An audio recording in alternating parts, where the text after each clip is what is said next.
Official Opposition. Albertans pride ourselves on a healthcare system that's supposed to provide universal health access. Yet those who need the care the most still fall through the cracks.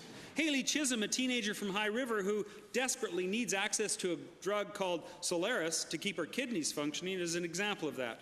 Her family simply can't afford it. And the province's short-term exceptional drug therapy program refuses to pay for it. Can the Premier please explain to Haley Chisholm why the healthcare system isn't there when she needs it the most? Honourable Premier.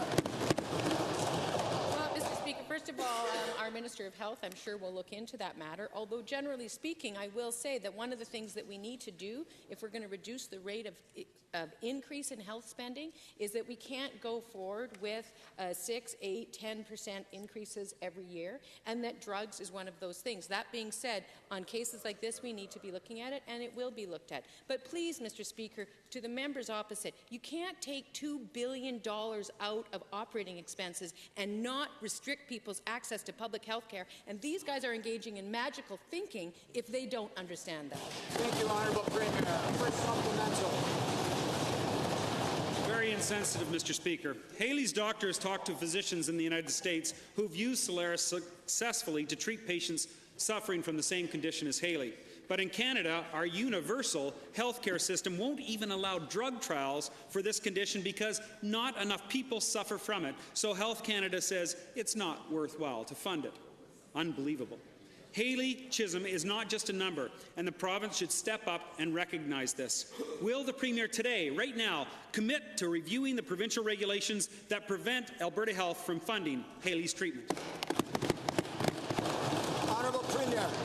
Mr. Speaker, I'll certainly have the minister look into it and get back to the member with respect to the particulars. But what I will say is that our regulations are designed so that healthcare professionals are making decisions about what is in the best health outcome for people. It is not politicians. And so I will not be engaging in this particular deliberation because, quite frankly, that is not the way to have a strong, evidence-based public system of healthcare. So our minister will will look into it and get back to the member opposite with the details, but we are not going to engage in political interference in evidence-based decision-making, Mr. Speaker. Second supplemental. Quote, I hope the government realizes that it's not really a waste of money to spend money on me. I hope they see me as a person and not coins that they're spending. I have plans to do good things for the people. End quote. That's a message from Haley Chisholm, delivered last week.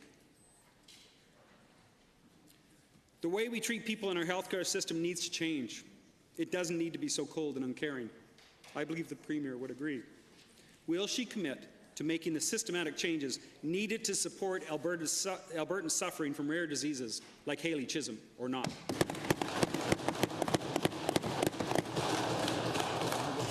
Well, thank you, Mr. Speaker. Well, as I said, our government will continue to support our public health care system to the very best of our ability, because we know that that is the way to ensure that everybody gets the care that they need when they need it. One of the ways to do that is to ensure that the matter is reviewed by medical professionals, and specific instances are reviewed by doctors who can tell us what's the best way forward. And so we will certainly look into this matter and find out what the evidence has been and what the decision-making has been. Thank you, Mr. Speaker.